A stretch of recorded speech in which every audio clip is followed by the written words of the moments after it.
Dari dulu Nabi sudah wasiatkan akan datang zaman di mana zaman itu zaman fitnatus sarra atau fitnah sarra, fitnah orang ngagul-ngagul kemuliaan. Siapa mereka? Mereka orang yang mengaku-ngaku keturunanku, namun mereka bukan. Saya tanya sekarang, Habib itu keturunan Nabi apa bukan? Keturunan Nabi apa bukan? Habib Rizik turunan Nabi bukan? Habib Bahar turunan Nabi bukan? Habib Lutfi bin Yahya turunan Nabi apa bukan? Habib Taufik Segaf turunan Nabi apa bukan?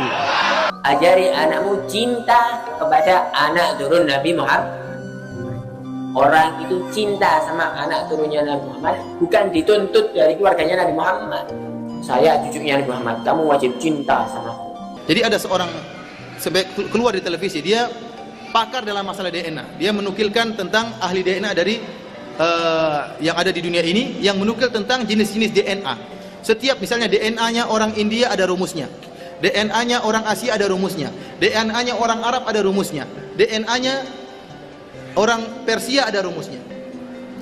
Maka dia berkesimpulan kalau orang keturunan Nabi ya, harus punya DNA Arab. Setelah diambil beberapa sampel dari Habib-Habib Syiah, ternyata DNA-nya rumusnya DNA orang Persia.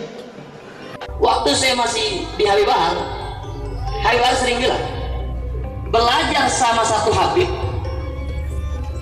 sama ukurannya belajar dengan 70 kiai. Betul nggak, Habib? Satu Habib, walaupun Habibnya jahlun, maksudnya bodoh kata Habib Bahar, itu ukurannya perbandingannya sama 70 kiai yang alim. Perbandingannya berarti kalau kita ngabdinya sama 10 Habib sama belajar sama berapa 70 kiai, ratusan. Syekh Abu Bakar bin Salim ini dikatakan waktu kakeknya masih bujangan, beliau pernah nolong kakeknya padahal beliau belum dilahirkan, tapi ruhnya diturunkan oleh Allah Subhanahu wa taala. Salah satu karomat beliau, ruhnya pernah turun ke dunia untuk menolong kakeknya sebelum beliau dilahirkan. Masya Allah.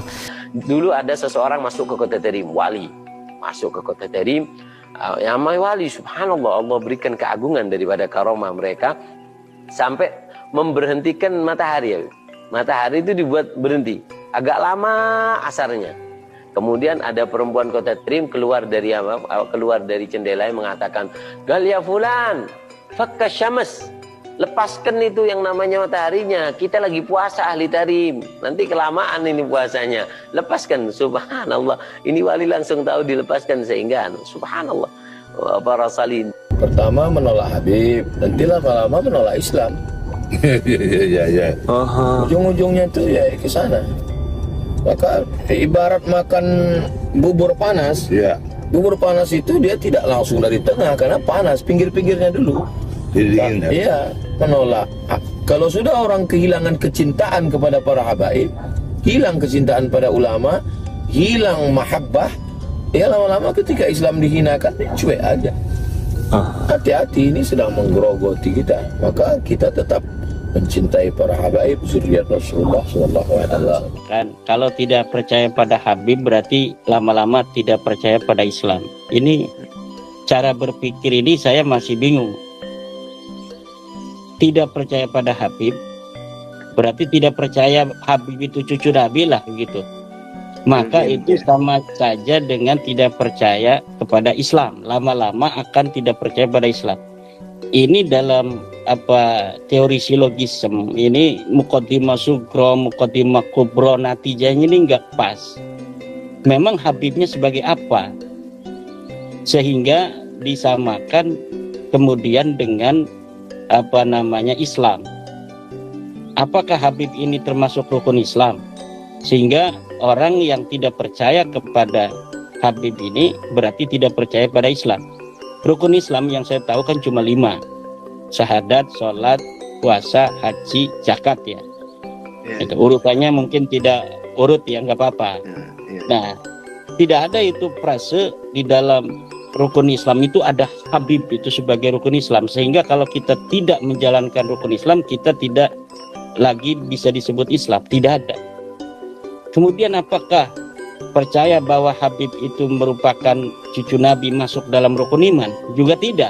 Sehingga tidak bisa mengeluarkan seseorang dari keimanannya kepada Allah, keimanannya kepada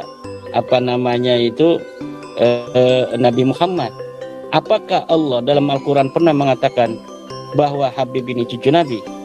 Sehingga kalau tidak percaya kepada Habib itu cucu Nabi, itu kita sama dengan tidak percaya kepada Allah. Tidak ada. Apakah nasab Habib ini setelah disebutkan oleh Nabi Muhammad? Tidak ada. Tidak ada. Nabi Muhammad pernah dalam hadisnya, nanti anak cucuku akan ada yang bernama Alwi. Dia akan punya nama anak namanya Muhammad. Nanti Muhammad akan punya anak namanya Alwi. Tidak ada yang demikian itu. Kalau dia bukan ucapan Allah, dia bukan ucapan Nabi Muhammad, lalu kita tidak percaya bahwa Habib ini cucu Nabi, apa konsekuensi kita keluar atau tidak masuk dalam kategori iman itu dari mana? Tidak ada. Maka UAS ini dalam bicara, bolehlah kita mendukung Habib ya, mendukung atau jadi mukibin. UAS jadi mukibin silahkan saja. Tapi jangan bodohi jamaahnya. Coba cerdaskan jamaahnya. UAS ketika percaya bahwa Habib itu cucu Nabi, minimal dia punya dalilnya. Dalilnya mana UAS? Bahwa Habib itu cucu Nabi. Hei Imaduddin Usman, ini dalil Habib cucu Nabi. Ini sahih. Selama ini tidak ada. Saya tidak pernah lihat dia mengutip kitab tentang ilmu nasab.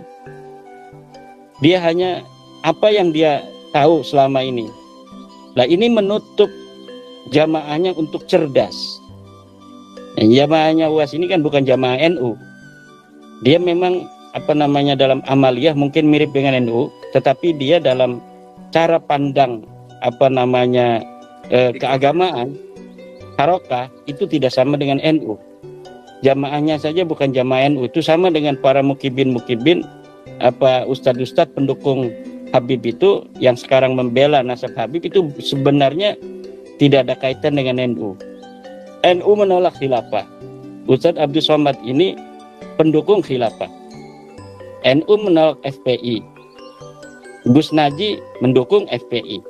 Nah, jadi pendukung-pendukung nasab habaib hari ini itu dari kelompok-kelompok yang semacam ini hari ini ya. Nah, tetapi saya memohon ya secara ilmiah kepada Ustadz Abdul Somad ini untuk ketika membela nasab para habaib ini minimal ada narasi-narasi ilmiah yang diungkapkan. Termasuk juga Ustadz Ar-Raji Hasim ya. Ustadz Ar-Raji Hasim, Ustadz Abdul Somad, Ustadz Yahya ya Buya itu kan marketing aja itu kan.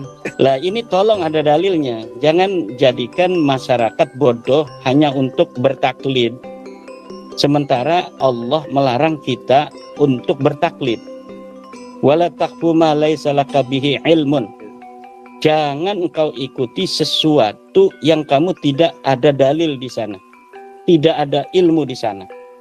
Kenapa Ustaz Abdul Somad tidak mengikuti Al-Quran? Al-Quran melarang kita untuk mengikuti sesuatu tanpa dalil. Tapi Ustaz Abdul Somad kemudian jamaahnya diminta oleh dia agar mengikuti bahwa Habib itu adalah cucu Nabi tanpa ada dalil. Dia mengenai sholat segala macam ada dalilnya, hadisnya begini, prek dihafal oleh dia itu hadis-hadisnya. Hanya menghafal saja. Tidak pernah mengutip dari kitab Anu kemudian dibacakan kitabnya. Tidak ada. Hadis-hadis itu orang yang tidak bisa baca kitab kuning pun kalau ada jabar jernya itu bisa membacanya.